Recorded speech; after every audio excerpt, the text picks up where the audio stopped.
Well, the BJP has accused the TMC Supremo Mamata Banerjee and her nephew Abhishek Banerjee of instigating violence in Nandigram ahead of the polls. A woman BJP worker has been killed in Nandigram and in Purba Mendipur district, triggering large-scale protests by BJP workers.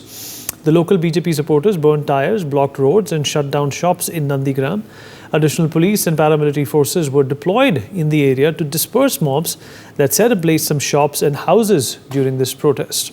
Meanwhile, Congress leader Adhir Ranjan has hit out at the TMC over the violence. Let's listen it. कार्रवाई करना, मैं तो ये चाहूंगा कि चुनाव आयोग और कड़ी से कड़ी कदम उठाए, क्योंकि अगर चुनाव आयोग की निगरानी में और केंद्रीय बल की उपस्थिति में अगर इस तरीके की खून खराबा होते रहे बंगाल में, तो जब ये नहीं रहेगी बंगाल में तो क्या होने वाला है, ये सोचकर मैं बड़ा शंकित हूं। और इसके लिए जो सख्त से सख्त कार्रवाई करना चाहिए, जो जरूरी कदम उठाना चाहिए, चुनावी आयोग को वो कदम उठाना चाहिए। ये मेरा तरफ से जरूर ये मांग रखूंगा। जो हाथ में अभी शासन है उसके बाद भी इस तरीके का घटना इलेक्शन कमीशन का उसको उठ जाता है ना भाई।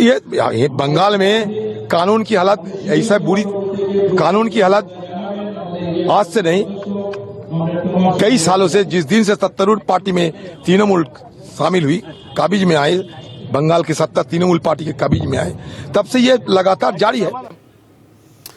Rainik, my colleague, is joining us on the broadcast. Rainik, कहने को तो ममता बनर्जी ने कहा है कि इंडी अलायंस को, इंडी गठबंधन को उनका समर्थन है, पर अधीर रंजन चौधरी अक्सर अपनी नाराज़गी जाहिर करते रहे हैं जो वायलेंस हो रहा है वेस्ट बंगाल में उसको लेकर।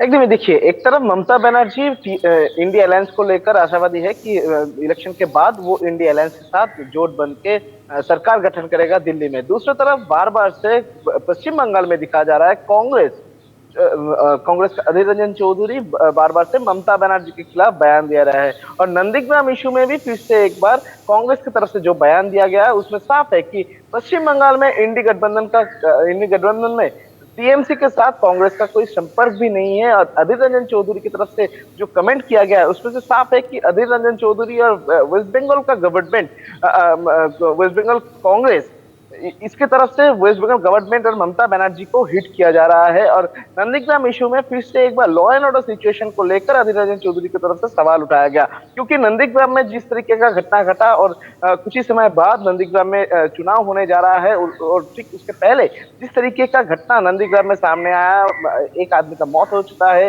एक महिला का 7 आदमी बुरी तरीके से घायल है, हॉस्पिटलाइज है, पुलिस फोर्स है, पुलिस के साथ बीजेपी वर्कर्स का हाथापाई हुआ, आगजनी का घटना घटा।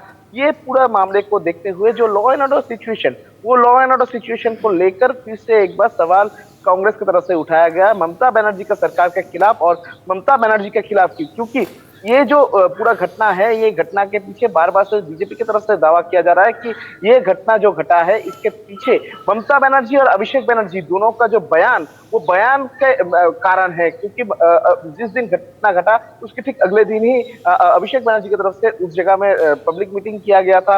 अभिषेक बनर्जी उस पब्लिक मीटिंग से कौन से जगह में झमेला हो सकता है, कौन से जगह में हिंसा फैल सकता है, इस बारे में संज्ञान किए थे। और उसके बाद ही देखा गया उसी जगह में झमेला हुआ और उसी जगह में एक महिला का मौत भी हो गया। और इसको लेकर लॉ एंड ऑर्डर जो सिचुएशन है, वो सिचुएशन को लेकर बार बार से जो ऑपोजिशन पार्टी से, तृणमूल कांग्रेस का जो ऑपोजिशन पार्टी से, उनके तरफ से बयान आने लगा है। और इसमें कांग्रेस भी शामिल हो गया। और पश्चिम बंगाल में इंडी गठबंधन को लेकर जिस तरीके से आप बात कर रहे थे कि इंडी गठबंधन का क्या रूप रहेगा, पहले भी दिखा गया था। अधीर रंजन चौधरी ममता बनर्जी के खिलाफ बार बार से बयान दे रहे थे और उसको लेकर फिर से एक बार दिखा गया नंदीग्राम को लेकर अधीर रंजन चौधरी की तरफ से ममता बनर्जी के खिलाफ और ममता बनर्जी का गवर्नमेंट के खिलाफ बयान दिया गया। और अधीर रंजन चौधरी डायरेक्टली पश्चिम बंगाल का जो लॉ एंड ऑर्डर सिचुएशन, वो लॉ एंड ऑर्डर सिचुएशन को लेकर सवाल किए गए।